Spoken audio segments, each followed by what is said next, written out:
It is now being recorded. Okay, my friends. So today I want to chat about ideology. A lot of my interest recently has been in revisiting sort of the very central place that Lacan had both for Althusser, for Ernesto Laclau, Chantal Mouffe, for Slavoj Žižek, and for giving birth to a certain way of thinking about ideology. We're most familiar with the sort of incredible intervention of the sublime object of ideology by Žižek in the 90s. But as you know, Althusser's ideological state apparatus was also deeply indebted to a Lacanian orientation of ideology. And that's what I want to talk about today, which is isolating some core concepts in Lacan that I think generate what is novel about what he's bringing to the table, that these thinkers, who then we should remember, these are political thinkers, these are Marxists that are taking up a particular project of ideology critique, which of course in a way begins with Marx and Engels themselves. And more precisely, probably you have more in the later work of Engels, suggestions about how ideology critique could be done, right?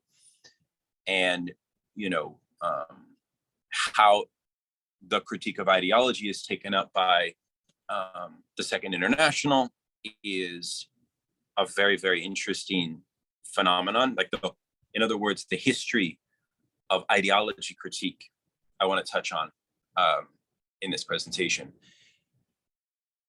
How we got to the point where Althusser comes onto the picture in the 70s and 80s represents, for the wider history of Marxist ideology critique, a major milestone moment. A major milestone moment in part because it was a moment in which the whole idea or the whole proposal of ideology critique was moving beyond just the sphere of thinking economism or a kind of material or mechanical theory of ideology. It's beyond thinking ideology qua false consciousness. It's considering more layers of human experience. It's talking about a theory of ideology that is centering what in psychoanalysis is called the subject. And in short, you have a little bit of this in Frankfurt School, but not really as much. Althusser really is, I think, extremely significant for the first true psychoanalytic break of a theory of ideology. So I want to touch on that a little bit. I'm not going to get into like the kind of specificities of Althusser's arguments as much, because what I want to do is place Lacan more centrally in the lineage of Marxist ideology. And I want to, because I think that there's a tendency for us to lose the specificity of what concepts Lacan is bringing to the table, especially in Žižek's work, for example, and how, in a way, Lacan's thought evolves on some of these questions of ideology. And I pinpoint the main idea that Lacan brings to the table as what he calls the quilting point, the point de capiton. The quilting point is Lacan's theory of signification. Now, we know, in essence, that Lacan adopts a theory of language based on a kind of Saussurean structural linguistic model. In that model, the logic of the signifier is not necessarily one which promotes a kind of homeostatic theory of meaning or of a complete, total, composite, symbolic In fact, actually, if anything, the Lacanian theory of meaning, of discourse, and so on is based on a logic of metonymy and of difference. In other words, the whole thing is kind of maddening. It makes you want to pull out your hair. But in Lacan's theory of the quilting point, here you have finally something that signals, okay, here's a theory from this weird, what he calls signifying chain, about how these kind of signifiers work in this kind of rarefied way. They produce differences amongst each other, almost in a way which is outside of the subject's consciousness and so on. They almost work with a logic which is completely ahuman, for which you need Lacan's conceptual apparatus to understand how the signifying chain works. Well, in the concept of quilting point, we're given something which is quite refreshing, actually. Okay, now I'm going to switch. Okay. All right. Okay, my friends. So here we are. I've given the following title to the presentation. Hopefully, you all can see that, and you'll understand why I ask this question about passivity. Here's the following questions that I want us to sort of grapple with. What exactly is the theory of ideology that Lacan is indexing, right? Is this a theory of ideology which is based on a particular, there's a tendency for us to theorize Lacan's notion of ideology because remember, Lacan is the guy who said that basically there is no such thing as history, right? He would actually play with the notion that hysteria would replace forms of thinking, historiography or historicism, and we know that a lot of Lacanians have an oppositional position to what's called historicism, right? We know also that a lot of thinkers have philosophically aligned Lacan with the thought of Spinoza. And Spinoza, some have argued, especially in Althusser's work, plays a huge influence point on Althusser's theory of ideology, producing a sense in which there is no outside to ideology. And if there's no outside to ideology, what that means is that really ideology doesn't have a contradiction. Like, we can't locate contradictions of ideology. We can't overcome ideology. It's less clear how we might overcome ideologies, right? Like I said before, the quilting point is Lacan's theory of signification. It's his theory of metaphor. It's his theory for how meaning is produced within a discourse, right? I think it's often a concept that maybe is a bit overlooked. But, as I'm going to share with you today, he basically abandons this theory in his later work. And I want to talk about why that happens. Another big question that I have that I would like for us to discuss today is basically that if, this theory of ideology is ultimately this kind of eternal, ahistorical thing, what good is it for Marxist thinking? Is it worth retaining something there? So, now, as we jump in here, I want to isolate two general ways of thinking about ideology critique. I've already hinted a little bit at the kind of history of ideology critique. We could give a kind of history from Marx and Engels on through Second International, up through the Bolsheviks, up through Lukács, up to Gramsci, all the way up to the Frankfurt School, to the Althusserians, the dissolution of the Althusserian school and its splintering in the 1980s and 1990s. which actually there were, prior to Laclau and Mouffe, there were actually multiple offshoots of the Althusserian school.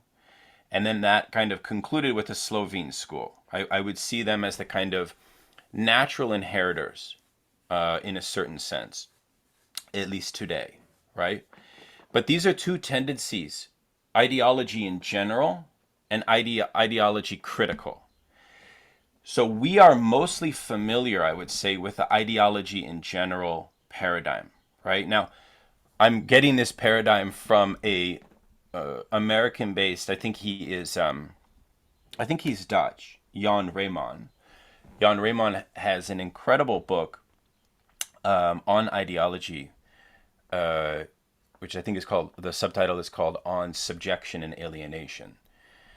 And he sort of hints at these two paradigms, but I'm also kind of extending some of his ideas here for you. In the ideology critical paradigm, you'll see that ideology involves an active ideological transformation and antagonistic interpretation rooted in class formations that are constantly in a tension with dominant forms of ideology, right? They're constantly seeking a kind of break from what Lacan would call a quilting point in a certain sense, right? In this vision, ideology actually has a hostility to discourse, right? Because you have to understand one of the things that the Althusserians actually produced was a sense in which class antagonisms would actually be replaced by a theory of discourse, right? That the logic of what coheres a class, right? Actually, we can't really speak of it like that. Discourses cross over classes, right? Discourses affect people beyond class relations, for example, right? So that's important. In the ideology critical paradigm, another important aspect is that they make the claim that a discourse theory is problematic because it problematizes or it de-emphasizes the lived experience of the people engaged in the struggle, right? Especially political militants. So that's something that's quite important. So what is Jan Rayman's critique? So Jan Rayman basically says that Althusser, as a Marxist, first adopts this Lacanian vision of ideology, and the problems that he identifies with Althusser's approach to ideology we can identify here as these 5 or 6 points. The first is that he relocates ideology critique away from Marx's location of ideology in class antagonistic structures and societies. Number 2, he relocates the ideological onto the individual, but, and this is maybe a controversial claim for Althusserians in the audience, he says that Althusser reduces his understanding of the individual to an unhistorical anthropological essence. So in Althusser's anti-humanism, right, which in a way, Jan Rayman is actually pushing against this and saying this is deeply un-Marxist approach. So there's more to be said about that, but that's a general one. The other point that he makes against Althusser is in his conception of science. And when he says that Althusser understands science as an objective process of production that's independent from subjects, he says this results in a theory of ideology that's way too abstract and cut off from any standpoint in human praxis. And again, like I said before, ideology is relegated to discourse. It's delinked from class antagonisms. And what this results in is an inability to think contradiction adequately. That's the biggest problem. And of course, he makes the point that in Althusser's later work, he has this kind of turn away from his Spinozistic connection to thinking. And that's more to be said about that, but these are the sort of general points. Now, where does Lacan come into this? If you read The Sublime Object of Ideology by Zizek, you'll see that he does I think, very well center the notion of quilting point as the animating notion of ideology, right? Now, as a reminder, this concept emerges in Seminar 3 on Psychoses, right? Where the psychotic has foreclosed the quilting point function of what Lacan calls name of the father, which is a primordial signifier which allows for the subject's access to the symbolic to take place, right? It's not the biological father. It's kind of like, well, for President Schreber, who's a very famous psychotic that Freud wrote about and that Lacan also analyzes, it was the signifier of paternity. It was the signifier of being a father that was excluded from Schreber's symbolic universe. And this is what led him and triggered him to fall into a psychosis, right? So if you don't have a quilting point, and a quilting point is what? A quilting point is basically a theory for how the signifier connects to and latches onto what we call jouissance or enjoyment, right? It is that curious linkage, that quilting, that is so central to Lacanian thought. Now, what is of philosophical resonance or philosophical pertinence is the following question, which is, what can the subject speak of, apropos truth, at the site of a quilting, if enjoyment is a evasive or death-driven or of negation, right? If enjoyment doesn't produce a rapport at the site of the quilting with the signifier, right? What actually does it produce? And the answer that Lacan gives is that it produces an S1. But that S1, that signifier, is in abeyance to the subject. Its retroactive causality is not immediately available to the subject, right? Which means that this theory of quilting point can be quite easily expanded to a much higher level of social relations, or say a field of political or social struggle, right? If you take the example of the discourse on freedom in the Western societies at any given time, that's a good example of a kind of contest, right, between political factions over the ascertainment or the securing or the furthering of that particular quilting point, of this signifier of freedom. It's in flux, it's in contestation. And the fact that it's in flux gives you already an insight into the very rudiments of discourse theory as such, right? Because when Laclau and Mouffe speak about hegemony struggles, yeah, they're speaking about it in this precise sense, as a contestation amongst groups. And this is why, actually, when Althusser deprivileges class, what does he put in its place? Well, he puts radical democracy in its place, or he rather thinks a sphere beyond the state, which is neutral, and which would be the contestation over quilting points in political struggle. And one of Althusser's students, Pichot, very interesting figure. He unfortunately committed suicide, I think, in the late 80s, like Althusser.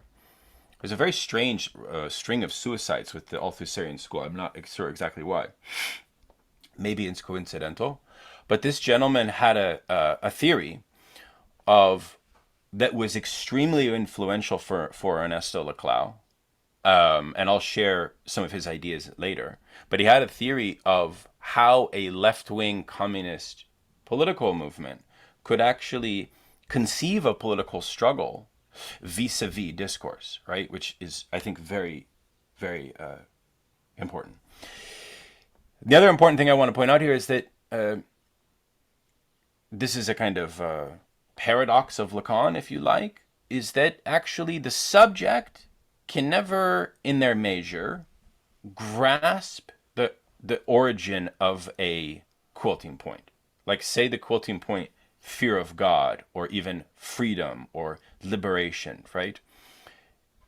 Because why? Because of the combination of enjoyment and what the kind of meta-psychological point that Lacan would make apropos enjoyment, right, prevents that ascertainment, if you like. And that actually has a lot of epistemological points, which I want to get into. So this is an excerpt from Zizek's Sublime Objective Ideology.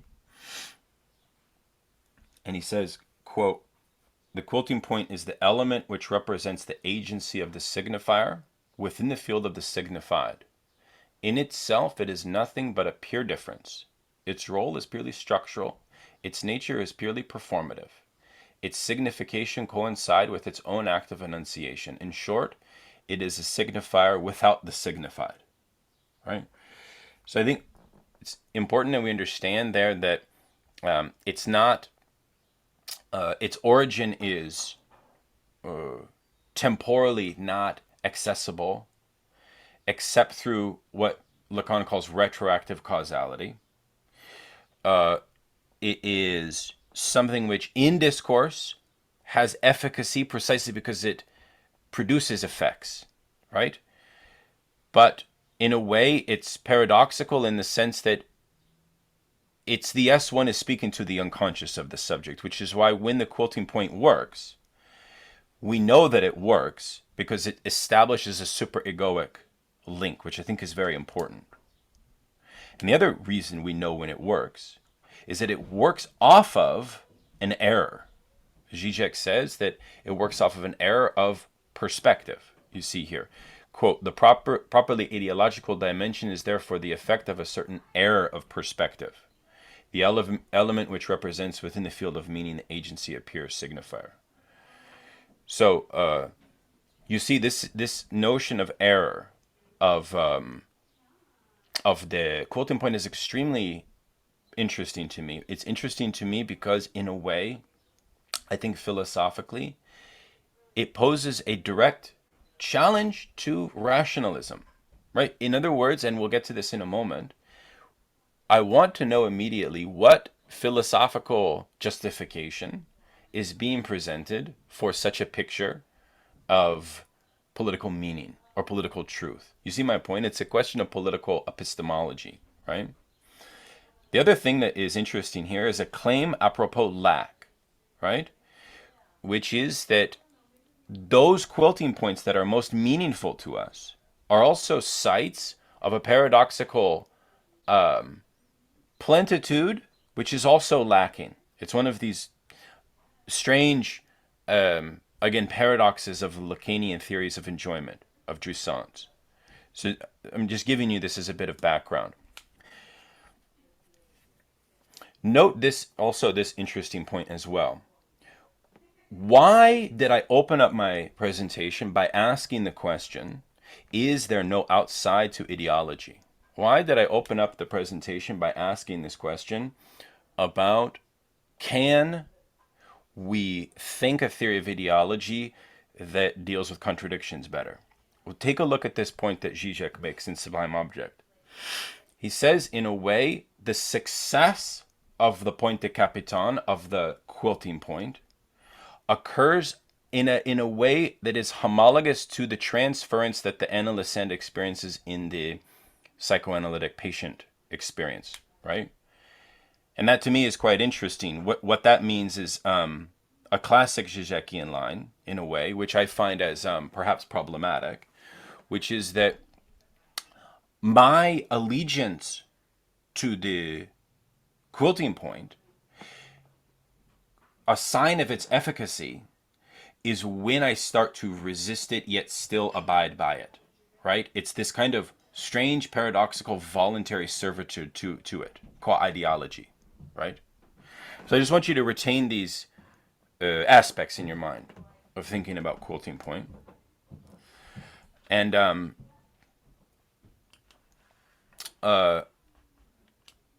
in short, for Raymond, what all of this amounts to is a theory of ideology, which is inefficacious for thinking the specificity of political struggles, ultimately, right? Zizek says the analysis of ideology must direct its attention to the points at which names the positive descriptive features that already function as rigid designators. Therefore, and this is just to sort of show you even further how central quilting point is for Zizek, ideology critique must analyze quilting points in the way subjects describe them. In other words, why, this is one way to understand why Zizek is interested in popular culture or in a theory of cultural critique in general, right? It's precisely because if you adopt this methodology, which I think in a certain sense has a lot of strengths, right? You need to go into the places where people have this very ambivalent dependence on a quilting point, dependence on an ideological formation in a way, right? The other important aspect here is the space of the K-void. The idea here is the after every quilting of the signifier chain, which retroactively fixes its meaning, there always remains a certain gap, an opening which is rendered in the form of the graph by the famous K-void, which is, you're telling me that, but what do you want? What are you aiming at? Right? This is the kind of das Ding of the other. This is the kind of mysterious X. This is the surplus dimension. This is the kind of unknown.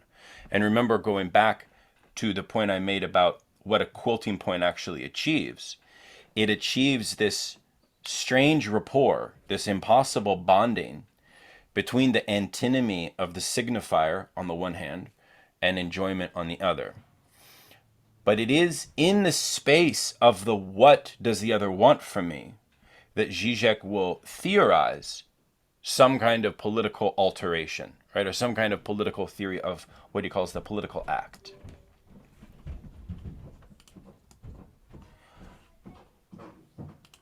Okay. The other important point to note here is that quilting points are structured around the logic of disavowal, right? They're structured around at a certain mode of accessing them. Well, I already mentioned the point of transference, but to even go further, they have a kind of paradoxical disciplinary adherence to them as well, right? They're structured on this, and this is obviously in Sublime Object of Ideology, what Zizek will say is his revision in a way, or his upgrading of Marx's theory of commodity fetishism, right?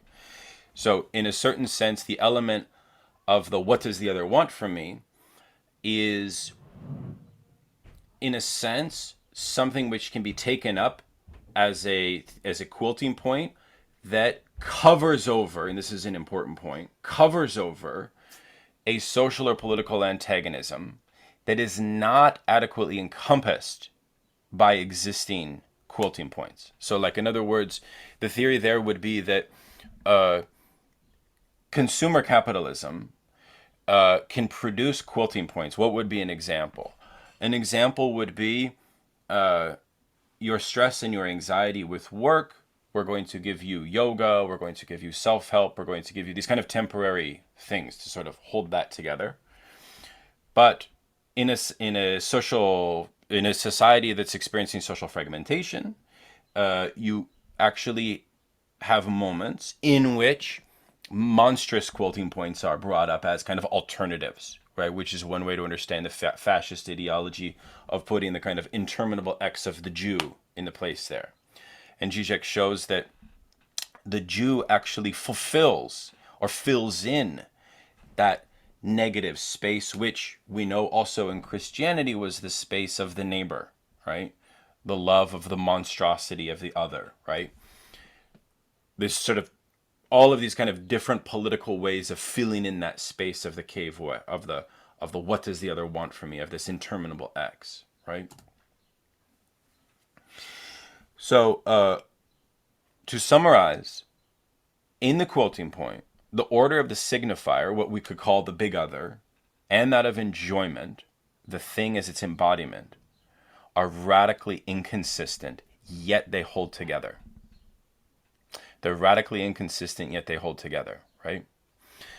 They're radically inconsistent, they hold together, and they give the socio-symbolic field something to put it to work, right? As soon as the field of the signifier is penetrated by enjoyment, it becomes inconsistent, porous, perforated.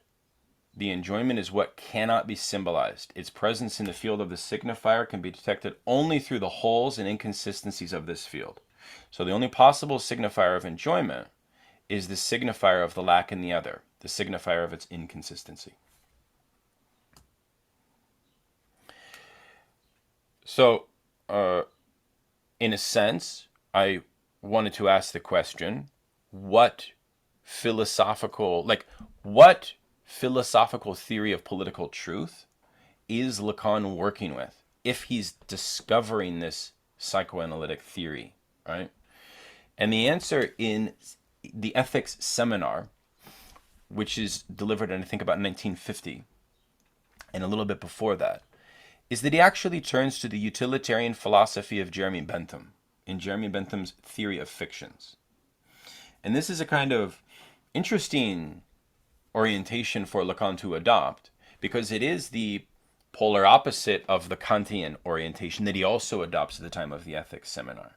In this case, Bentham is giving a theory that there's no difference between fairy tales and Rousseau's social contract, right? Like, the truth that the subjects of the social contract agree upon actually is basically the same structure qua fiction as, a fairy tale, basically, right?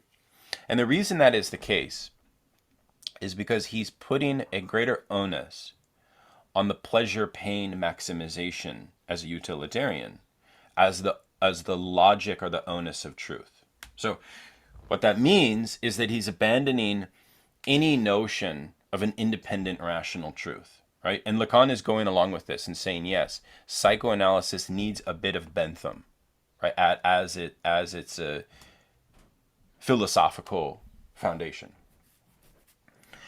And that I think is very interesting, in part because Bentham is not spoken of much, I think.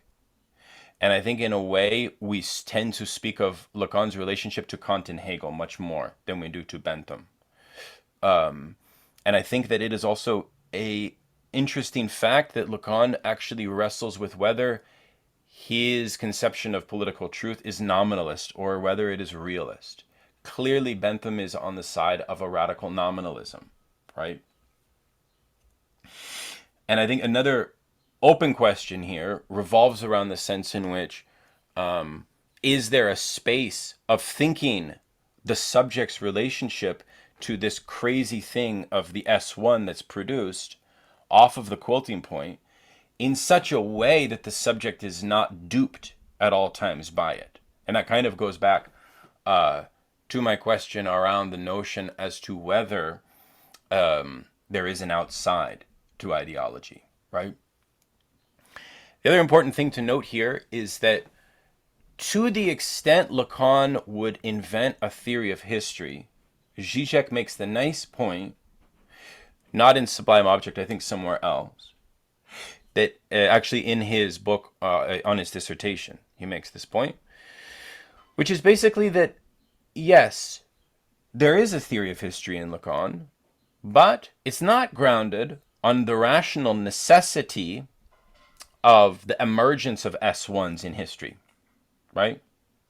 In other words, if the social order is structured around the ultra S1, the ultra master signifier of fear of God in the Middle Ages, well, it's often theorized by many philosophers that the primary S1 of the moderns is structured around self-knowledge or something like this. Like you see this, for example, in Peter Sloterdijk's work, right? So in that sense, you could develop a theory of the evolution, or not evolution, but of the periodicity of quilting points. And that would kind of give you a sort of, but I think what you can't do, or maybe this would be a question for others, could you develop a theory of a logic of how quilting points usurp others? Like, in other words, a theory of how quilting points become instantiated within a social political order. I think that's less clear in Lacan. However, by about the late 70s, Lacan invents a series of concepts to replace the notion of quilting point. In a very difficult essay, also seminar 17 in Littérature, Lacan invents the concept of the littoral, which is basically a reference to a topographical device on a map, which is constitutive of a point between two bodies of water that never touches. So in this concept, which is a very abstract concept, it's one of those concepts that people hate about Lacan because it's extremely rarefied. But I want you to sort of work with it now that you have a grasp on what the quilting point references, what it indexes, because what does it do? It indexes the paradoxical rapport between signifier and enjoyment that produces an S1. The littoral signifies the non-rapport. Now, we know famously that the late Lacan will have this maxim of the non-rapport of the sexual relation. But I think in a more metaphysical sense, he's also presenting a non-rapport at this other level. Almost, if you like, at the level of political truths. Yeah? So there's a kind of strange non-dialectical relation between signifier and enjoyment. In a way, enjoyment has its own autonomy, which is why, for Lacan, the treatment of the symptom for subjects in late capitalism in our time necessitated the refinement of what he calls symptôme, which itself is a kind of non-dialectical theory, I would say, because it's talking about how, at the level of the subject's enjoyment, there's elements which are non-curable, right? There's a kind of idiosyncrasy of enjoyment, of what he calls real enjoyment. And so that society must be constructed around this kind of non-rapport, or must be, and that's actually, I've suggested elsewhere that this is a way to understand Lacan's liberalism, in a way. You could think of it as kind of liberal hedonist, postmodernist type of orientation, in a way. And then the notion of the semblant is a reference to how this subject of real enjoyment puts the quilting point to work, basically. Now, why in part does this abandonment occur of the theory of quilting point? In part, and Miller is huge on this, and I know Gabriel will be probably push back on this, but there is a sense in which the unification of two discourses in our time, what Lacan calls university and capitalist discourse, is producing what he calls a lawless real, right? So in that sense, there's a kind of sense in which the symbolic loses its potency. You can also, of course, index this to the decline of the paternal function, right? And we have a kind of a theory of a new form of cynicism which emerges in this time, what he calls the reign of the non-duped heir. And he makes this very strange reversal, right? Which is that, in a way, the duping that the S1 does to us is different now than it was when he was writing about it and referencing Bentham in the 50s. There's a kind of, I would say, a concrete historical mutation in the way we relate to political truths, right? Something has changed in the culture. And that necessitates the refinement and the development of these new concepts like the littoral, the symptôme, the semblant, and so on. You see? The other important point here is that ideology critique changes as well for Lacan. because ideology critiques becomes inescapable, but for different reasons than before. Now it becomes inescapable because you can be taken beyond ideology. You can be taken beyond ideology, but what you're given is the pure unbearable surplus enjoyment as such, right? You're given this kind of excess. And in a way, that itself just brings you back into the ideological regime as such, right? So there's this kind of circularity.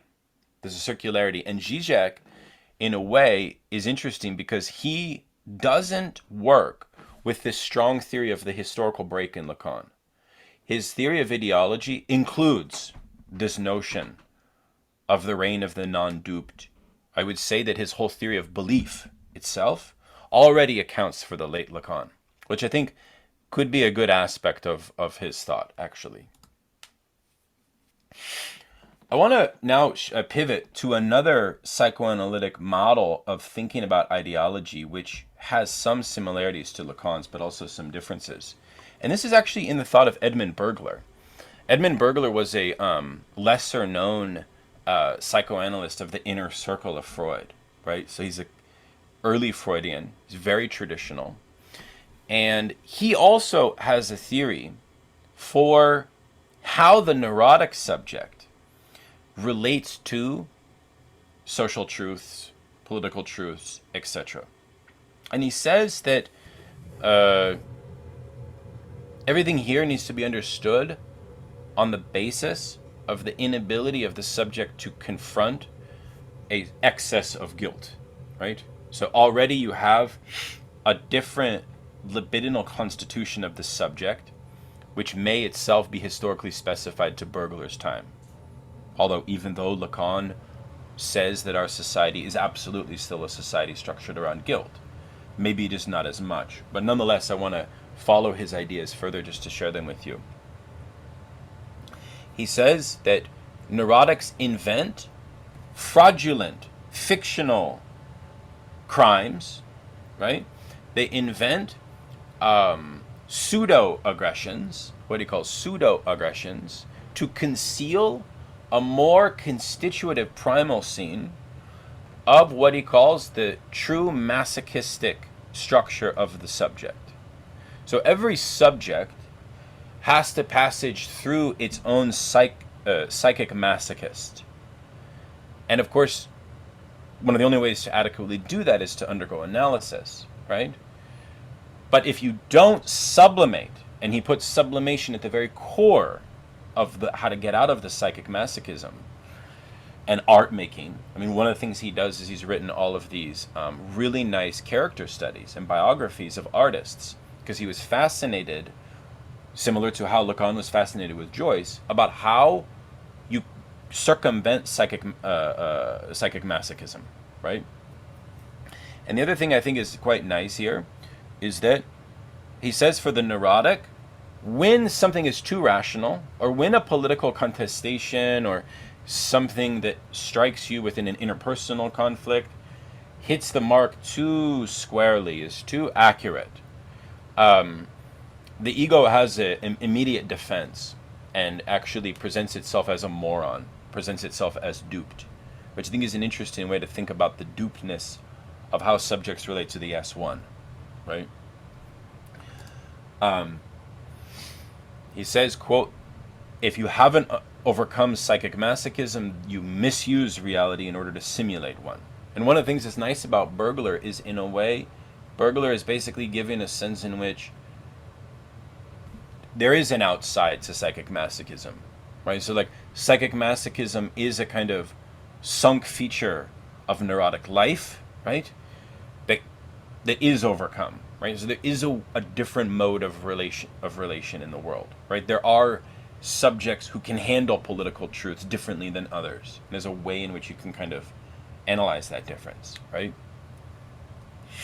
And I think it's interesting also is that the logic is not fetishist disavowal, but avoidance. One question I would have is, could we take Bergler's notion of pseudo-aggression and map it onto, say, the logic of bourgeoisie? Would that be possible? Is what Zizek calls as a strategy of ideology, of disidentification, which we'll talk about in a moment, is that similar to what Bergler calls sublimation. All right, so how are we doing? If there's any questions, please, by all means, jump in. I want to stop this section and now pivot to basically some strategies for thinking how to overcome, ideological capture. So I think the first one, which we see a lot in different Althusserians, Jacques Rancière has developed a whole theory of disidentification through his work on aesthetics. In some ways, Zizek has hinted at a theory of disidentification as well. I think you see a bit of this in Badiou. But one of the first theorists was this Althusserian guy, Péchot, who really develops it. And again, as I wanted to cite to you, in part as a provocation for you to read him, he is next to Lefort, Claude Lefort, who's one of the early influences on what would become Lacanian interest in radical democracy and so on. This guy, Péchot, the student of Althusser, is also equally influenced Laclau. I think that Laclau actually studied with him as well. What I want to point out here is that because he's working with this Spinozistic notion of ideology qua interpolation that Althusser gives him, he puts forward a theory in which we need a new site of contesting ideology. And in a way, the problem with that new site is that it's depoliticized, i.e. it's what he calls the non-state. And he says in a nice way, and this I think is a nice way to understand the problem of Laclau and Mauve, which is that they took this guy's idea and they advanced this notion of radical democracy, but what they failed to recognize is that the efficacy of his whole notion of working on a non-state radical democracy model is only reliant on the existence of a communist party to further it. So in a way, Laclau and Mauve were destined for failure, if you like, because they had no... Well, you could argue in some sense Peronism was a party, and we can have that debate. But perhaps the problem is that it was not a truly communist party, and that a social democratic party may not be. So we can discuss that. I think another theory for avoiding ideology you find in Zizek, in his notion of what he calls the political act. And he's written about this so much, I could summarize it here in this one point by simply saying that, in a way, it is a theory of heroism. He likes to talk about Antigone. He likes to talk about figures that have done the impossible. They've gone into this space of the opacity of the otherness, right, that riddles the ideological system. And they've made some kind of intervention there, right? And the effects of that, and this is the important point, are simply a rotation of the signifying chain in a different constellation of power. They're not necessarily a break from discourse as such. In a way, my question would be, does Zizek's theory of the political act really break subjects from discourse? Or does it just rearrange the decks on the deck chairs on the Titanic, to use that phrase?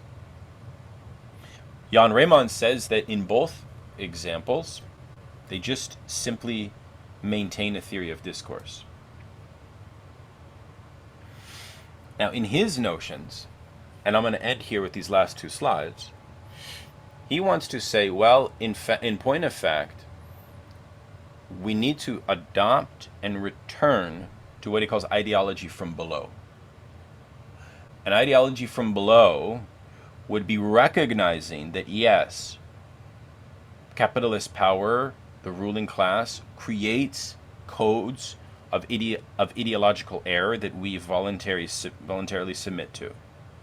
And he says, following Gramsci, that this creates something that stands next to common sense, right? So for Gramsci, ideology is not the same as common sense, right? That common sense actually interacts with ideology in paradoxical and surprising ways, right? And in a way, if you don't have a project of counter-ideology, of political education, there's no way you can upset everyday common sense. So that distinction between common sense and ideology is very central, which I think a lot we should talk about more. The other point that he makes is that we need to think about ideology qua subjectivity within the context of political antagonism, militancy, and class struggle, right? Such that if you have a rupture, right, that you can think that rupture as a true break, right, as a true, if you like, outside. And here is something that he points at time and time again. This is Jan Raymond here. He points at time and time again. He says that the Althusserian school, all the way up through Zizek, never emphasized lived experience. And he wants to claim, and I would love to know what others think about this, that actually there is no place in the theory of discourse as such for a theory or for the categories of lived experience, right? And so that's important. Other things that are important here, and I'm almost done, is that he says that ideology critique, as opposed to, remember that distinction I worked with before of ideology in general, he says ideology critique sees ideology, and this is a very Blockian notion. He gets this notion from Ernst Bloch, okay, which is that every expression of ideology, whether it's of the ruling class or whether it is from below, whether it's proletarian, bourgeois, etc., I think this is a beautiful point, has a shard or a point within it of a utopian connection to a common, to the commons, right? And therefore, ideology critique has to aim itself at unearthing that repressed aspect of the common within any quilting point, if you like, if that makes sense. And that's the rationality, right?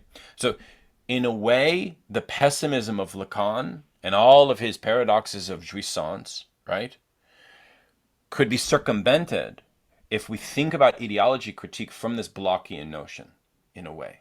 That would be one idea that I have. And then he makes the beautiful point of this guy, Ashwin Desai's We Are the Poors. I don't know if you're familiar with this book, but it's a book about how after apartheid ended in South Africa, it didn't produce emancipation for the poor blacks, right? And he shows a beautiful example of, and he looks at it discursively, like what speech the poor people developed. And he shows something beautiful, which is that they had a kind of double negation going on at the same time, which is they had a recognition through horizontal lived experience, living and speaking to each other, that they had to get out of the liberal box in which their framework and their experience was being told to them at all times. And that itself is what he calls counter power, right? Or this kind of ideology from below, right? And that is where he says lived experience cannot be accounted for in any of the Althusserian school of ideology. And he returns to this example time and time and time again,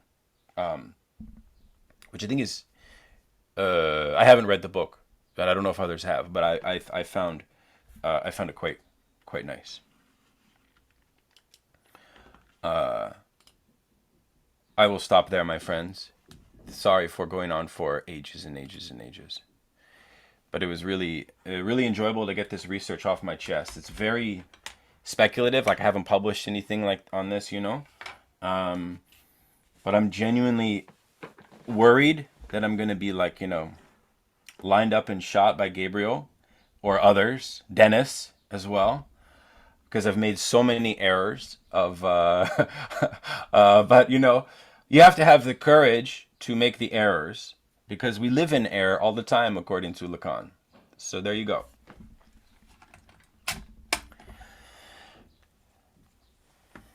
It was amazing. Yeah, thank you. So, yeah, I mean, look, I'm just genuinely curious what you all think because I feel like the Raymond, approach, I'm not signed up for it. I'm not on board fully. Okay, I mean, I do think that if we take 68 and the 68 centering a personal experience, for example, right? I'm talking here about like French 68, right? And Chiapello and Boltanski's argument in New Spirit of Capitalism, like clearly lived experience was radically co-opted. So in a way, I see Raymond's point, but I also see all of these kind of ideological capture dangers as well. So let's go to Luis first. Hi, everyone. Sorry, I'm gonna have to keep my camera off because I'm in no state to be seen right now. No worries. But I mean, that was really interesting, and I think it really, in a way, it both got to the heart of, I think, of the problem. Let's call it that. Of basically every attempt to read Lacan in a directly political vein, I think. And I mean, obviously, I think about this a lot since it's kind of within my broad research, right? So I don't want to go into the issue of lived experience because I don't think that category is a solution for anything. I actually think it just poses more problems conceptually and politically, perhaps even more so. Yeah. Especially if you look, for instance, to literatures like queer theory, where people vaguely gesture to like, oh, look at what these gays and lesbians are doing, these experiments in living otherwise, as if that fixed anything, because it doesn't, like LGBT existence has been commodified since its very inception. And so, I mean, if we're expecting anything anti-capitalist to arise from that, we're going to be sorely disappointed. But anyway, what I meant to comment on was that I think a lot of this problematic comes from a sort of what I'd call the impossibility of reading Lacan Seminar 7 in one sitting, as it were, because there's so many threads that he's trying to work through in that seminar that basically each person who has ever written and thought about that seminar has a radically different take on what its center, right, on what's the most important part of it, right. Like Zizek, I think, to me it's pretty clear that he takes Antigone to be the centerpiece, right, of that seminar, whereas I don't think it is. I think it's Kant, and I think it's Sade, Sade much less so than Kant. And the way that I would center the core issue that Lacan is working through there is to distinguish desire from the superego. Right? I'm trying to isolate that seminar. I'm trying to isolate that seminar from everything else in Lacan's work, precisely because I don't think there's any continuity, right, between the Lacan of Seminar 7 and the later Lacan, who's talking about, the objecte and jouissance and enjoyment and etc. Yeah. Right? But in that particular seminar, I think Lacan's core problem is to disengage desire as the ethical stakes of psychoanalysis from the superego as like a series of social injunctions, right, that we inevitably internalize, etc. Yeah. And I'm not entirely sure whether he arrives at a satisfactory sort of statement of what their difference is, but he definitely does arrive at a sort of conflation between Kant's categorical imperative and the concept of desire itself. I think in the end we sort of arrive at that. So at least in the context of like that particular seminar and the analytic itinerary, we'd arrive at a sort of conception that there is in a sense an outside, if you will, to the symbolic, and it's the sheer form of the commandment, right, that we call desire, right? So it's sort of an outside that we actually, that doesn't fix anything, as it were. Yeah. So that's why I harbor some degree of suspicion, if you will, to approaches that would try to sort of, disengage themselves from this sort of core paradox, that the thing that let me put this in a really clear way, that the thing that you're looking for when you go into analysis, right, is for an end of it all, etc. But what you walk out with is just a fiction that's slightly more workable than the fictions that were driving you before. Right. Yeah. So I guess I tend to subscribe to that view, which is pessimistic, admittedly, a little bit more within the analytic context, right? But at the same time, I don't know whether we have a more optimistic political answer to it at this historical juncture.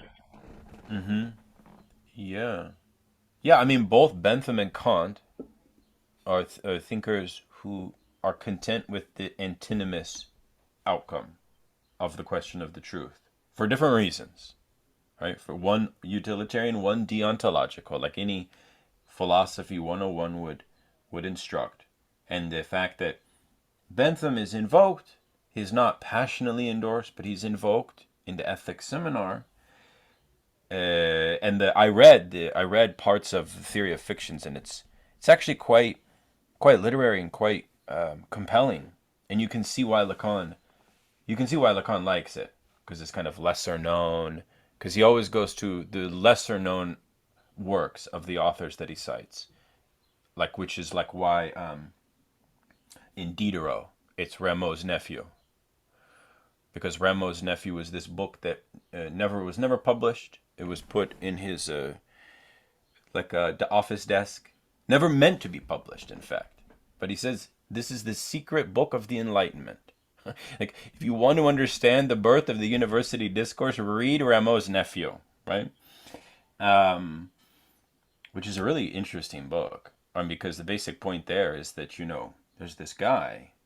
It's a beautiful point for teachers, So basically that, what is enlightenment? Enlightenment has a dead end when you basically face a student who says, "Oh, cool, man, you're so smart, but everything you say is not going to change my life. Nothing you say really has any, it doesn't really matter." Like, there's nothing worse than that. In other words, you're not giving me an S1. Your discourse is not producing an S1 for me. And there's nothing worse for a teacher to hear that message, right? Then you've actually failed your students in a way, right? So anyways, Luis, thank you for that. It was really nice. I totally agree. And I think this notion of an outside, let's put it this way, maybe, within Lacan's terminology, within his vocabulary of thinking, we can see that it's hard to think the outside, but I would argue that he flirts with it, because how else could he call himself as in opposition to nominalism and on the side of a realist when by the time of seminar 18, right? Because all the Marxist students are asking him, are you a nominalist? Are you basically like a kind of liberal nominalist? And he says no, but I don't think he really proves himself well enough, because I think someone like Miller basically says, yeah, Lacanian thought is nominalist. You're right, it is nominalist. So anyways, Raphael, please. Yeah, it was a very nice presentation. I want to pick up on your brain perhaps on like 2 points that I thought were particularly interesting, that I'm not sure that I could like paste together into the rest of the thing. So it would be great to hear you talk more about. I think the first one would be on this question of Lacan's nominalism and realism. There is like, I don't know, is there anything that tries to wrap up Lacan and Althusser from the perspective of Althusser's later works in particular? Because I'm thinking about like how Althusser approximates himself from Machiavelli, for instance, and like those last essays have been a huge point of interest for me, and like how Althusser himself sort of tries to wrap himself around like a realist grounding through Machiavelli's work, and like through the way that it dialogues with his own concerns, and those are like fascinating essays. So I'd love to hear a bit from you, if you see that this approximation has any impact on Lacan or not at all.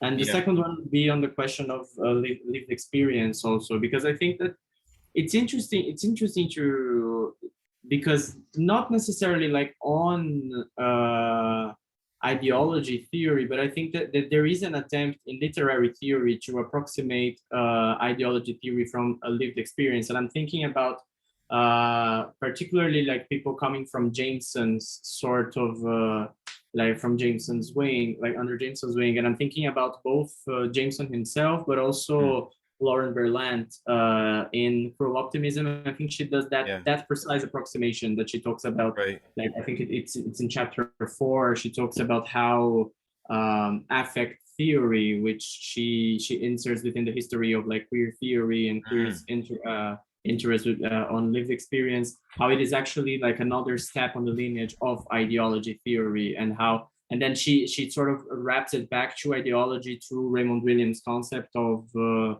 structure of feeling. So it sort of becomes like a way to figure like a way to like do a limited frame figuring of the lived experience of a given time, and like of the ideological structures that permeate it. So I think it's interesting that like in literary studies in particular, this is sort of an ongoing thing, and I'd like to know like how that bears on your project also. Yeah, well, great questions. Let me take the second one first to the best extent that I can. I'm not sure that I can really contribute much to the first one, but I think on the second point, I would actually point our attention to a very strange debate that occurred in the early 2000s. You remember in continental philosophy. It really later actually too, around the publication of Logics of Worlds as well, where like a lot of debates occurred around this notion of human animal, and this notion of like, well, like what what actually what is going on in the kind of energetic biology of the human organism when you have a kind of social political transformation and so on, or kind of like what is like, because like the energetic theory of the biological Freudians, the neo-Freudians, and even Marcuse to a certain extent, who theorized the death drive as instinct, right? I think even in Bergler that I mentioned, in a way they have a more clear sense of an outside to ideology through something like sublimation, because they rely on a theory, of, in a way, for like Marcuse, for example, there's like a different possible restoration of the pleasure principle in a communist society, and in a way, the zone of personal life, and you saw this early with Wilhelm Reich as well, itself can be theorized as separate from one's class position and so on. And as a result of that, and I think we should also recognize the historical fact that a lot of what made psychoanalysis initially attractive to Marxists was the fact that bourgeois and petty bourgeois intellectuals were getting access to a form of subjective transformation which allowed them to further experimental living outside of the degradation of wage labor. That's why psychoanalysis has become important. I mean, I've been doing all of these studies on the history of the Second International and early feminism and early kind of like, Marxist bohemian thought during the turn of the 20th century. And what they were so fascinated in with psychoanalysis was precisely that personal experience, lived experience dynamic. And I think at this point, and it's very interesting to see the kind of dialectic of how that played itself out on the New Left. in part because, the irony is that all of their demands were actually for the integration of women into wage labor and the construction of the family, which would center the agency of the adolescent as the ideal, which is very ironic because by the time late capitalism comes about, it's like they set their own worst nightmare in a certain sense, because this has led to the degradation of the paternal function in a certain sense. Now, there's some redemptive aspects to the degradation of the paternal function, but there's also other sides to it which harm the possibility of political emancipation, in my opinion, right? And I think that there's this one aspect that recurs when we think about the unification of psychoanalysis with Marxism, is this return to the fact that those of us that are thinking about it are doing so in the field of lived personal experience beyond a certain wage labor exchange. And this kind of goes back to Gabriel's, a lot of what animates his work on the class dimension of psychoanalysis, I feel, So I just want to spotlight those 2 points in recognition that I'm not answering your question. Although maybe I am in a kind of roundabout way. But I would say that I don't know the answer to the Althusser one. I think others on this call would have better reading recommendations on that than I would. I think it's a beautiful question. And my guess is that, this guy, Peixot, he's fascinating to me because he is never referenced in our circles. I never hear his name referenced, but he's the one that literally tried to say, look, what's missing in Althusser is a class dimension. And he tried to take the Althusserian notion of ideological state apparatus and link it to an active communist political project, which was talking about centering proletarian consciousness and working class consciousness and so on. In a way, he's trying to kind of fuse Althusser with Lukács, in a way. Although Lukács has a lot of problems as well. And I think that Lukács and Lenin's theories of ideology erred at the precise point that they relied on what Lukács called imputed consciousness. Imputed. And that actually is interesting because that goes back to the notion of the bourgeois or petit bourgeois figure within the militant movement. Because imputed consciousness basically means that there has to be an element in proletarian consciousness from outside of proletarian consciousness to steer it, to guide it, i.e. the intellectual, i.e. the math. You see the point? And that actually goes back to the paradox of lived experience, because those you're trying to liberate, you need imputed consciousness from those who have experienced a form of non-liberated experience in order to inform their struggle in liberating themselves, if that makes sense. And I think Lenin, obviously in Vanguard, the notion of Vanguard insists upon this, and so does Lukács, right? So, okay, I'll stop there. And in recognition, I did not answer your question, but hopefully Gabriel can help with some of the things that especially the Althusser reference. Please. I have no idea how to answer the Althusser reference other than a guy who mixed, Althusser's take on contingency and Lacan's theory of the subject. That's what deal with it, huh? Yeah, true. So perhaps that's the answer. Okay, fair enough. Yeah. No, I really, really enjoyed the presentation. I think it made a lot of things clear to me. And I think that this idea of focusing on, is it a passive theory? Is it an active theory?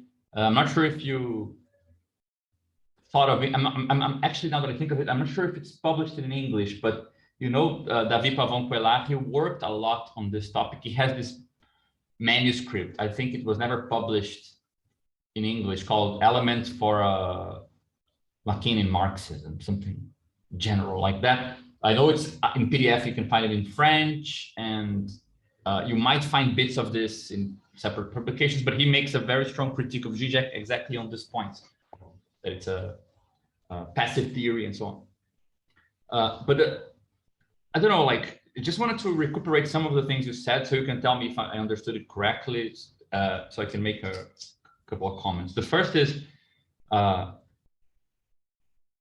there is this distinction between ideology in general and ideology critique, which kind of maps into structuralist, post-structuralist on the one hand, which would claim like everything is ideology because ideology is a very structure of discourse in a given historical moment. And then the other side is like the more perhaps kind of classic Marxist idea that ideology is a kind of a set of values that favors a class over another, but through power, practices, and so on, they tend to be pushed as a kind of hegemonic form. But there's nothing transcendental about it. It could easily be countered by something else if there is enough political force for it. Is that correct? Yeah, it's basically like the PTI, which is his group of his think tank, Jan Raymond's think tank. I can share. They graph it out. They are quite systematic. I can share in the WhatsApp or on the Zulip or whatever their treatise on ideology, and it goes into some detail. But they basically, ideology from above, ideology from below, counterpower, and they take Engels as their primary motivation on this notion of ideological struggle from below as the most central contribution of Marxist ideology critique. Because I feel like there is a couple of different things. Like forget psychoanalysis. Only on the discussion of ideology, I think that there is, it's interesting that there is a kind of way we could split these ideas, right? Because Althusser made a distinction between ideology in general and specific ideologies in the text on ideological state apparatuses, right? He makes the distinction himself. Even though you could say that it's two types of ideology in general in this passive sense. Like, we can describe a theory in general, which is a theory of interpellation. But then locally, it concerns specific social practices, how the police interpellates you. That's not the general theory. That's a specific thing, right? There's specific apparatuses. There's a history of these apparatuses. So he makes that distinction, but perhaps both of them would fall under the passive side. Then on the critique side that this other fellow, I remember his book. I never read the whole thing just for quotes, but on his side, it seems like we can also split it too, because there is ideology critique in the sense of, yes, I can step outside of ideology and write theoretical or make some remarks about what it is lacking, what it's wrong with it, about how it's manipulating things. I can kind of remove myself from it, even to write kind of accusatory texts and make critique in the sense that, we're used to the term critique, which has something to do with theory. Or you can also split it in this more constructive way, which is, well, you take some organization to construct something which is a positive view that is alternative to the hegemonic view, which seems to be this ideology from below, right? Interestingly enough, that seems to be Badiou's take, because if you read the idea of communism, the first footnote is like ideology, then footnote. Ideology, the set of ideas that correspond to some group, so pretty much that's it. He doesn't subscribe to Zizek's theory. He's like very vulgar about it. It doesn't really matter anyway, but okay, just to understand that kind of big distinction. The first problem that I would want to hear you talk about is that, this kind of like almost, okay, it's not structural, but they know beforehand that ideologies from below are a good thing.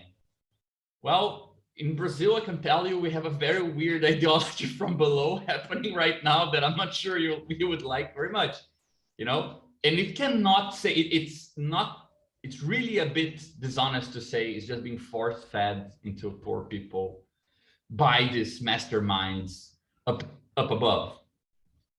A lot of Brazilian Marxist theory is all about trying to account for the fact that both the left and the right forgot a part of the population out of their kind of ultra developmentist projects, and this parcel, which was left out both by the left and the right, has a level of resentment of both the left and the right, and it's not just kind of a prosopopeia of right-wing ideology. It's cutting across both the old right and the current left. It's not buying anyone's discourse. And it's actually making us look like our ideology is coming from above, where we thought we were, you know, representing a discourse from below. So that seems like it complicates the picture, because then you cannot trust the very fact it is an alternative, or that it's coming from below, to make sure it's an interesting thing. So what else would make it an interesting thing, right? In my opinion, then we fall into the distinction between ideas and ideologies, because we can still ask, okay, are there ideas there, or is just an ideology in the sense of, you know, expressing a real but perhaps misguided or confused hatred for something real? So I think that's the first. Once we split those two ideas, they have that those two kind of modes that you presented to us. I would have that question for the ideology critique from below. And then also on the side of the ideology in general, which, I mean, I totally agree with you in principle that nobody knows. I mean, if anything, I wonder what you're going to do with it, because I know you're actually quite fond, you know, still of, you know, using discourse theory from Lacan to talk about big social phenomena. And that's kind of ideology in general. Like it's not very historical, this cycling of 4 options for every social formation and every situation in the world. So, but I agree that there's something fishy there. And then comes a second thing that I wanted to make sure I got right from your presentation, because you chose to focus on the concept of the quilting point, or the master signifier, or the S1, as this contribution Lacan makes that kind of establishes this idea of this matrix for thinking ideology in general. The matrix being, we have underlying social antagonisms, we have real impasses, and we by contingency find symbolic names for particular impasses, and they now stand in for these more fundamental things, and we deal with them rather than with those things, right? The novelty there being that it's societies or ideologies, or for Lacan more specifically, subject symbolic spaces, are not based or supported by positive traits, but by kind of negative but determinate problems. So you substitute a bigger problem for a smaller one, like Bergler, right? Real crime for a simulated crime. So it's like you committed a crime and you ask to go to jail for a smaller one so that you can get off the hook more easily, you know? Rather than this real crime, you don't know how long the sentence is. But I wonder, so, and you didn't go into this in detail, which is, yes, you say the quilting point, you know, is developed for a time, then it's dropped.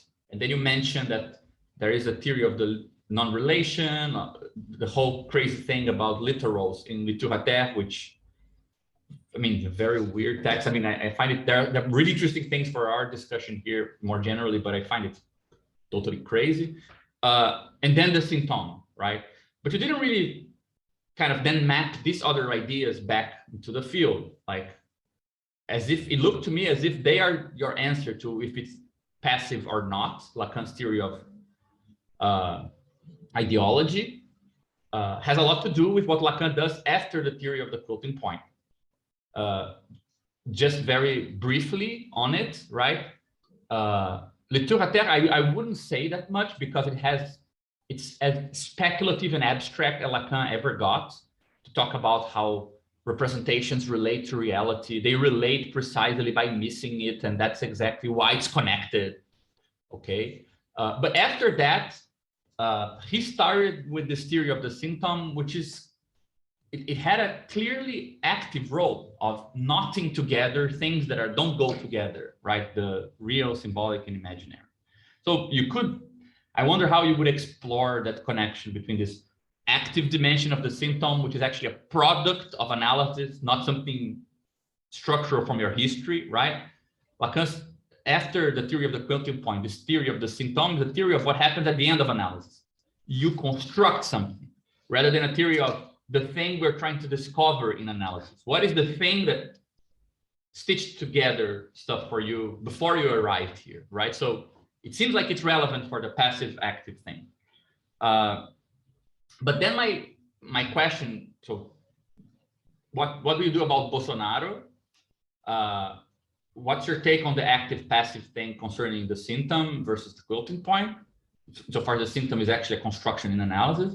But the third question is which I think is actually the one that's more consequential, which is, not sure if the thing you want to be looking at to find this specificity or this lack of history or this sort of general idea with no outside,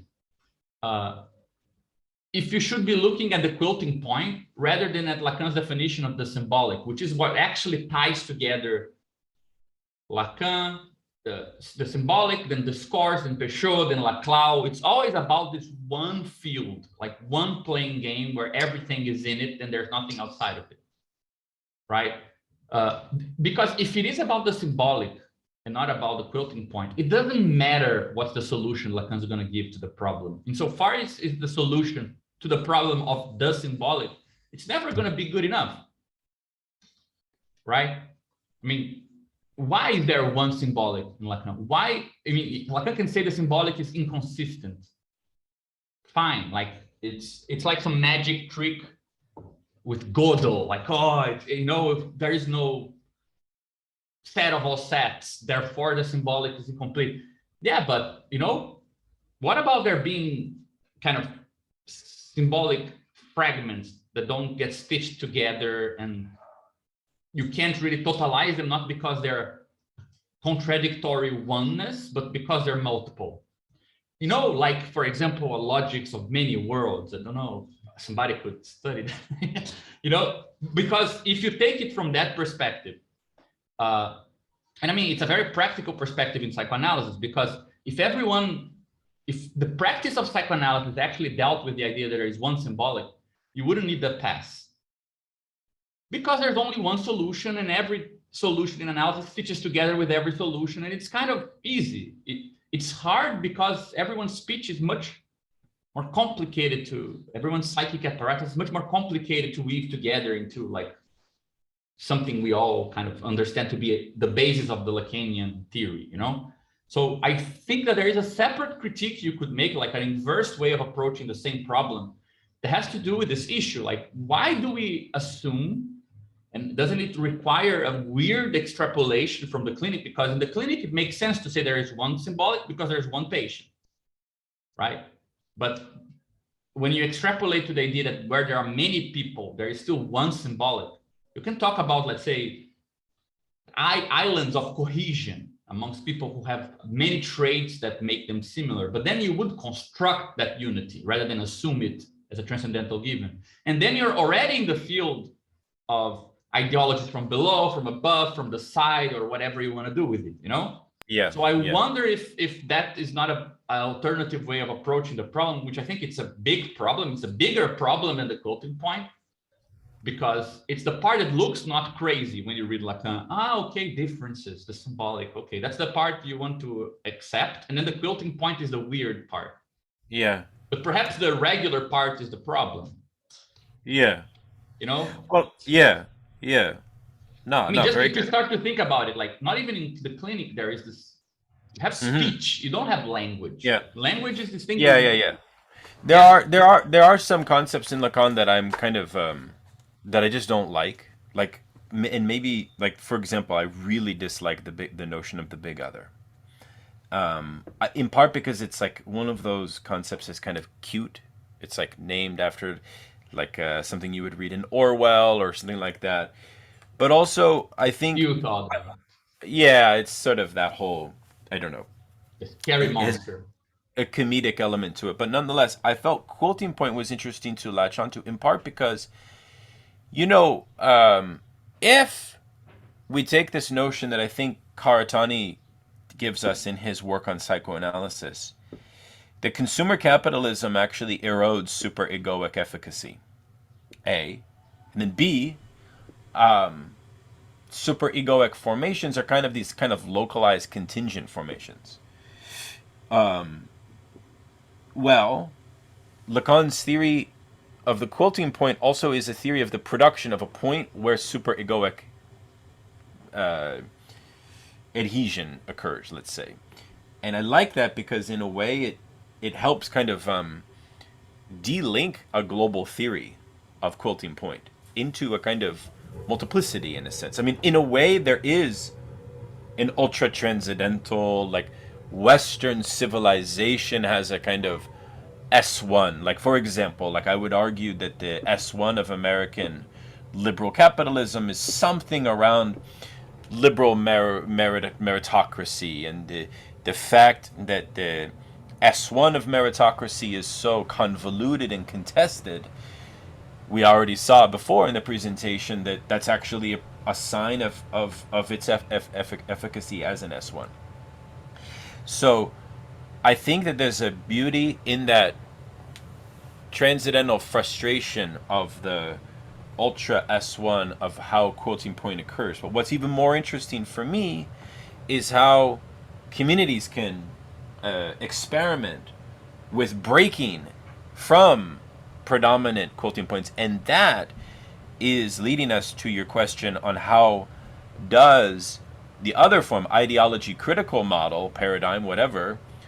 Well, now here is a question of ethics, because it's not simply that this theory is going to be duped by the emergence of the fascist movement from below. I think, on the contrary, what it's going to try to argue is that there's something within Marxist discourse when you deprivilege, when you put forward an anti-humanist conception of the human, which takes discourse and even Zizek's notion of fetishist disavowal and so on, and even Lacan's notion of subject as an effect of the signifier.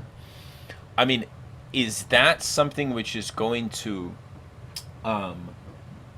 account for the granular, particular complexities of local politics as much as a theory of ideology qua, class struggle, power struggle, etc., etc.? I think that, and I need to read more on Raymond's model, I grant you that, but I think that in a way it very well could hypothetically circumvent the very problem that you're talking about.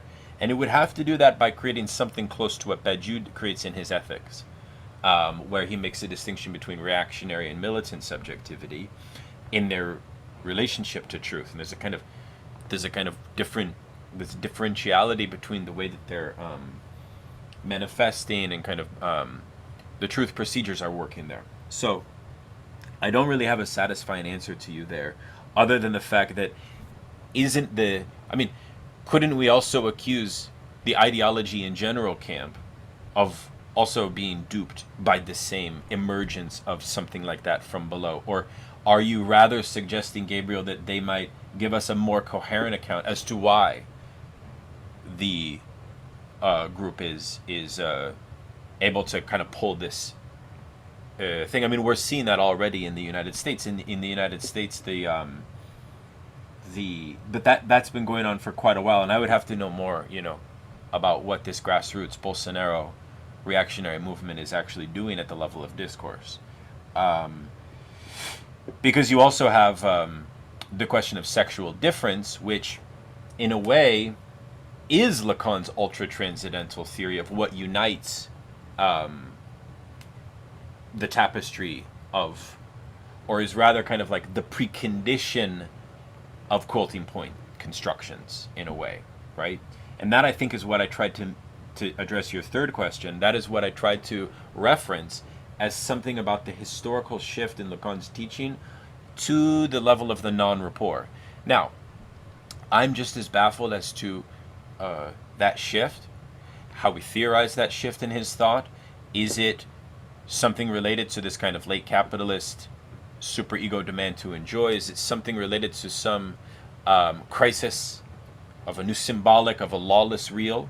Or is it the crystallization of his trajectory of concepts that's kind of working in part with the historical configuration and changes, and also kind of working internal to his own elaboration of his system, maybe a combination of both? But in general, what I find interesting about littérature and why it's useful is precisely because it is so abstract, and it is showing that the non-rapport is not only reducible to the sexual rapport question. It's also functioning at this kind of socio-political level, I would say. So that the precondition then, in a way, for communities of enjoyment, including political communities, is that they too are facing this challenge, in a way, of a failure of quilting points. In other words, quilting points are not maybe as readily constructible. Like there's a decline in the constructibility, perhaps, and that goes back to this Althusserian guy who basically said, look, Althusser created a beautiful model of thinking ideology, but he de-emphasized class struggle, he de-emphasized class consciousness, and he de-emphasized the necessity of the party form. We can bring all of those things back into Althusser. That was an incomplete project, it didn't finish. And I think you're right that Badiou hints at something much more sound, although it is unfortunate that Badiou just kind of kicks ideology to the curb, in a way. And of course, I would need you to explain to me the distinction between idea and ideology in order for me to meet. You've already explained it in prior sessions, but and then I'll close here. I think the passive thing is this, just so we're clear. This is what we mean by passive.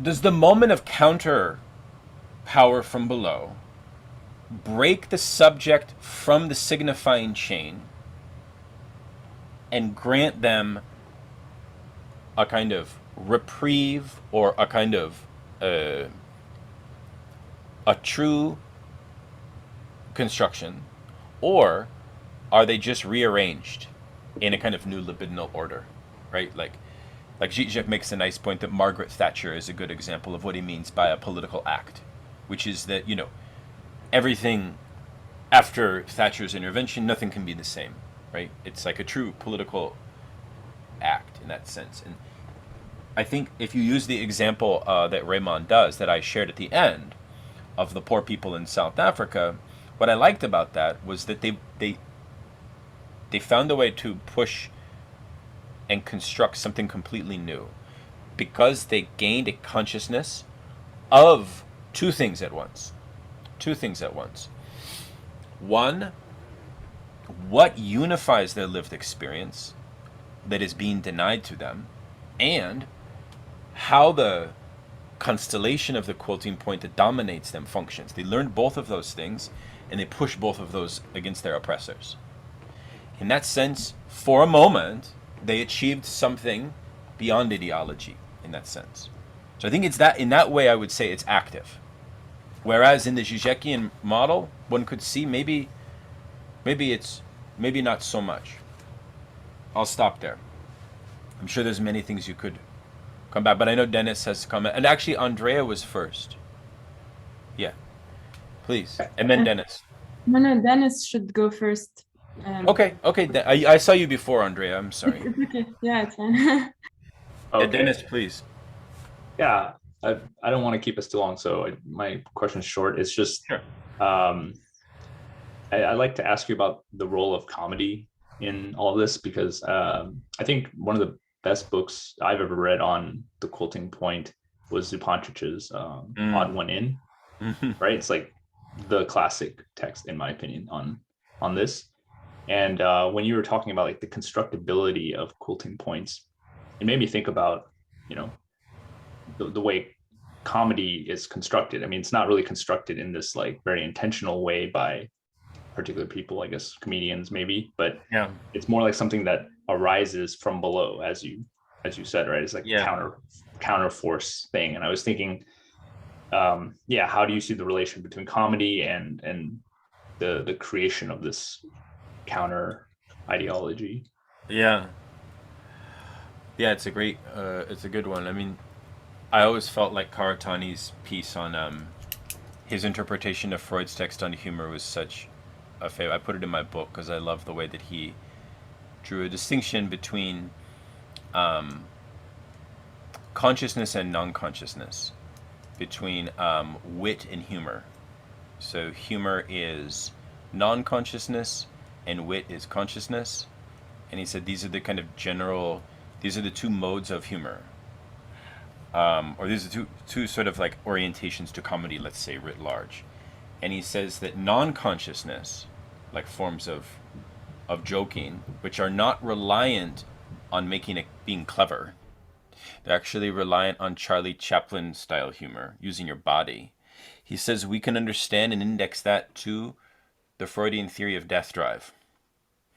And then he says the form of humor, quad jokes, and wit is indexed to superego. And then he makes a dialectic between death drive and superego and shows that Freud intended for that dialectic of death drive and superego to animate, his thinking of not only subjectivity, but also of collective subjectivity. And that allows us actually to reinvent a theory of superego, according to Karatani, which is not, which is also kind of local in a way. So I kind of really, that's the first thing that reminded me of in the notion of constructibility, because I really think also I was interested in Quilting Point because I've been so super interested in the theory of superego, right? And in a way, this is like what Lacan is giving to the Freudian superego. It's kind of like the kind of discursive preconditions of its construction in a way. And I think also that the humor is necessary in the radical militant movement, obviously, to shrug off certain forms of capture, interpolation, right? This is something obvious, and I think super, super essential. But I need to revisit Zupanchik's work. It's been a while since I looked at that, Dennis. And I know we should wrap up soon. So, Andrea, would you like to have maybe the final question? Okay, thanks. And thanks so much. I relate a lot to your research project as a student. But I was just wondering about the different registers here that kind of act as like homologous things to first, for the function of the critique of ideology. But then also it seems like I was wondering if the ideology from below at first was something also referencing, the unconscious, and that seemed like a homologous thing to talking about political transformation, and then, or if it was sort of class struggle, and then in that sense, then perhaps there's like separate registers, one of political organization, which perhaps requires different like tactical things about, transformation becomes different than, what the project of ideology critique demands transformation to be, which is perhaps revolution, or like your question about a break. Is it a break in the signifying chain, or is it just, like a rearrangement or things like that? Right. I wonder, like, are you planning or thinking about like separating these registers? And because I do see the helpful function of homology here, especially since like we're looking at literature like Antigone and Hamlet as like Lacanian examples of like breaks with signifying chains, or like if you're thinking of a new master to come in, perhaps that's productive. I don't know. But I was imagining this as being a little bit different than thinking about political organization, which seems to require like really different notions to address it. Otherwise, you just end up being like cynical about, or maybe the point that Louise made in the beginning, like cynicism comes up again, because what are you going to do? Like call for a revolution right now? I don't know. Yeah. Raymond makes a nice point. He says, look all the way up in the thought of Stuart Hall, who was hugely influenced by Laclau's hegemony theory and discourse theory. He says, well, Stuart Hall had a theory of how counterpower could shrug off false interpolations, let's say, but he didn't have a theory, according to Raymond, of how those groups could sustain it. This kind of goes back to Gabriel's point apropos of the kind of political ethical dimension, which is, in a way, it's kind of this whole category of lived experience. He thinks literally has no place within discourse theory, because it doesn't need it, because its whole theory of the subject doesn't rely on it. Whereas the sustained break, which would constitute a real rupture in his vision, not just a rearrangement of the deck chairs in the Titanic, can only come through this kind of patient, what he calls horizontal counterpower from below. Patient horizontal counterpower from below, which is only catalyzed by the crystallization of what occurs in that space of realization there, like the space of non-domination. Like you have to have a patient space where non-domination occurs. And this kind of goes back to the point we said with Luis as well, of why psychoanalysis itself was so interesting to Marxism in a historical sense, not a theoretical sense. Precisely because psychoanalysis was allowed to be thought of by people experimenting with ways of living beyond wage labor. And in that way, I think that's what he simply means by that. But he's insistent on avoiding the capture, what I call paradox of liberation, right? Which is this kind of those militants that want to avoid marketization. We've never really had we've had very few examples of counterpower from below not get co-opted by marketization.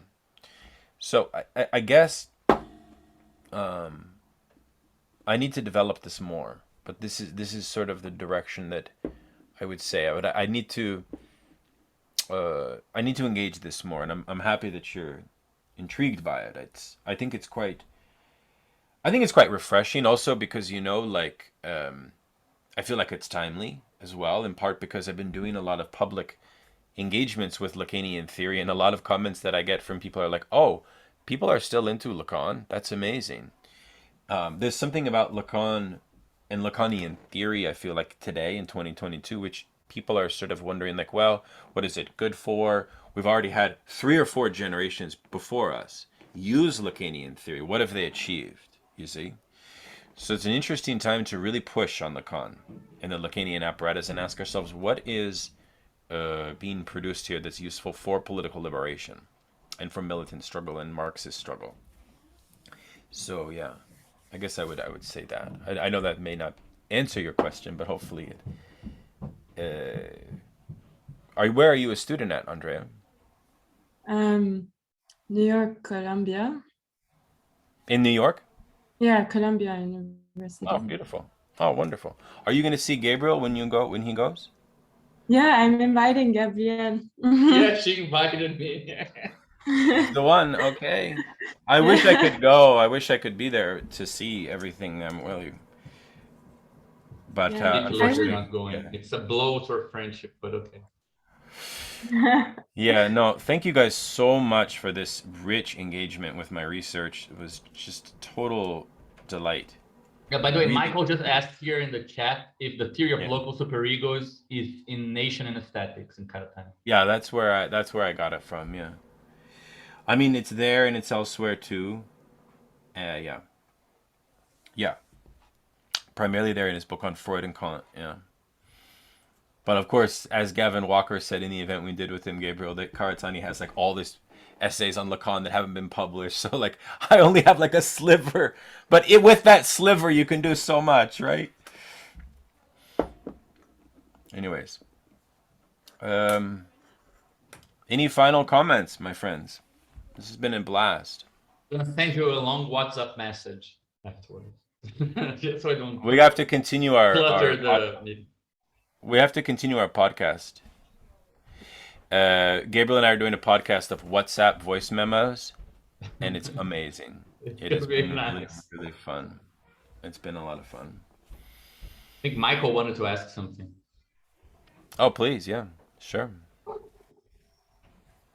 Yeah, let me try here. It's kind of confused, but let me try. Sometimes I got tempted to read that the nation concept in Karatani has some kind of quilting point. When he says about this imaginary synthesis. I know this imaginary solution that nation represents. It looks really similar to the function, the quilting point asserts, to this function. So this is one point, and the other, I think, when you say that about the class struggle that is absent in Lacanian theory, Lacanian move, I agree, but I think it's one of the problems, because I was trying to think about this in relation to the nation concept, because sometimes I think one of the problems that when you don't have this class struggle in that theory, you tend to make the nation stronger or other significance, like I don't know if there is this Sarah Ahmed, I don't know how to say her name, but she has this book, and he talks about this, like, concepts like family and other traditional concepts have this power to exert this to be this quilting point, because they're stronger, because tradition. And I think this is a serious problem when you try to think about a counterpower, counter hegemony, because I think it's always a risk that you have these traditional concepts, traditional signifiers that tend to attract you, this closing, this imaginary solution. That's one point. And recently, and this is really crazy, I'm just starting to do this, and I don't know where it's gonna lead me, but I was reading Marcel Mauss on magic, and for me it's really there is a possibility to think populism like magic, using Mauss. I think this is my crazy moment now, and there is one thing there that's the importance he attributes to ritual and formalism. And I think formalism, magic, it's just like this traditional concept that's linked to community, but they survive just like cliches, but they got this power from the beliefs from the community. And the other point is the ritual. Ritual, I think it is something really we can think it closely with this this life dimension you're talking about, the living experience, but in a different way. It's not just spontaneous, but it's the organization of the ritual that confers power to that. I know this is really crazy, but I think I should talk about it, because this is the point of the group, isn't it? Yeah. Incredible. Beautiful, man. Beautiful intervention. I mean, I don't know what to say. I just think that, there's a relationship between the emphasis that the Lacanians have on the non-state intervention with precisely this space of fraternitas that Caratani recognizes, pulling from the maxims of the French Revolution in this kind of, Schiller. And Schiller's notion of aesthetic education is very important for Caratani. But we should always remember, why does Caratani want to emphasize the nation? I argue that he wishes to do so because he thinks that historical materialism made an error by emphasizing a revolution at the side of the production. Why? Because basically when you do that, you produce a greater chance of fascism coming about. You produce a greater chance of violence. But then he kind of in a way, falls into a kind of, gosh, I don't know. He wants to think exchange, not necessarily, he wants to think a form of praxis, which is not necessarily centering the experience of class struggle, class consciousness exactly in his associationist idea. And I think that he wants to say that there's something about that which will more thoroughly revolutionize the sphere of mode A of the nation than what the historical materialists from Engels up through Lenin and so on, how they went wrong.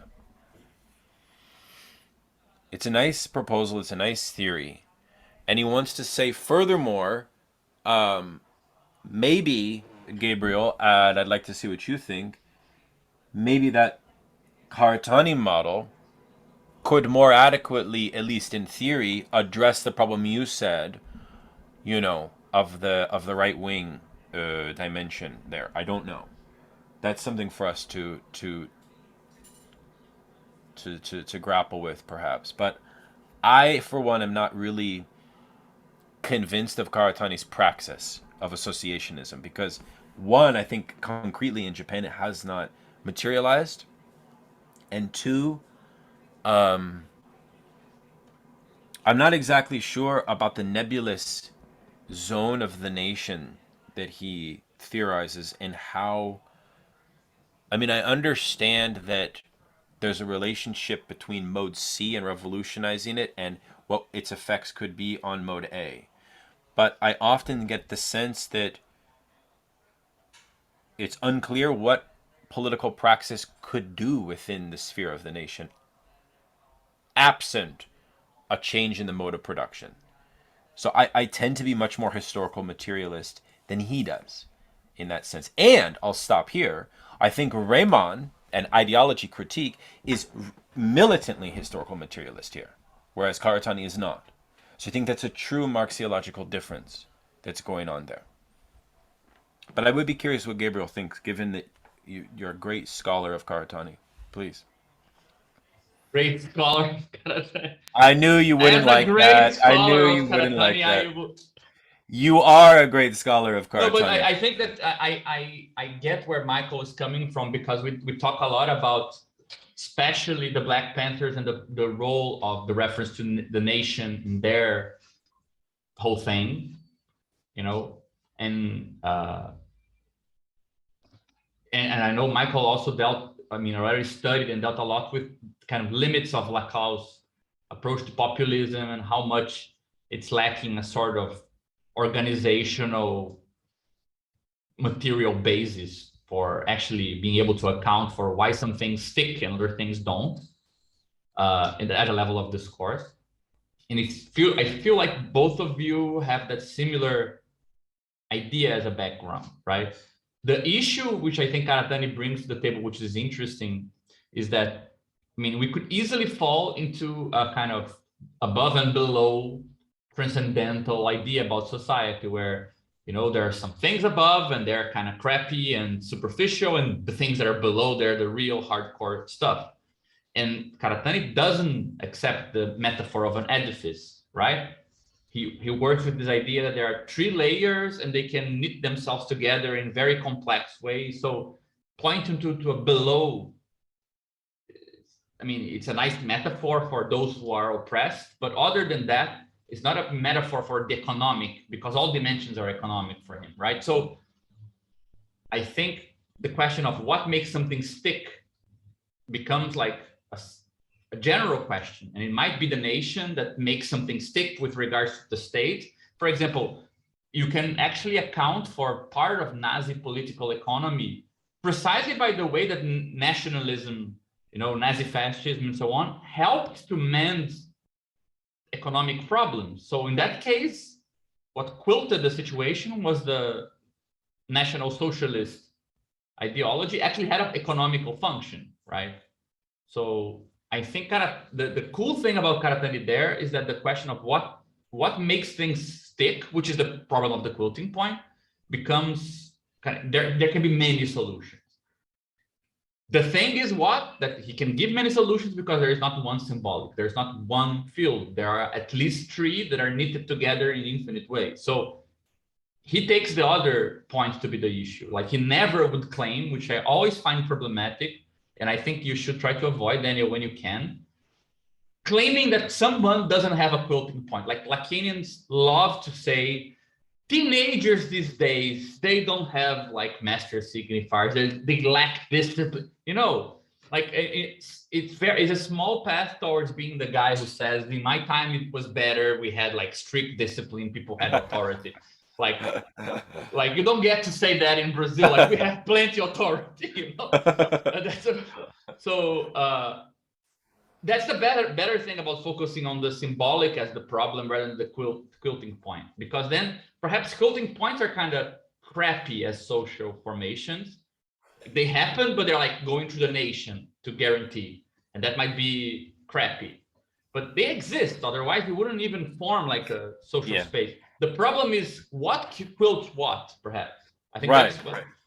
Right. I mean, as for Karatani failing, and that's why you don't want to use his political. Well, approach. no, I mean, come on, man. Like, if that's the case, we're fucked. Who can we use? No. I mean, I think that that's it. I think I need to think more about, you know.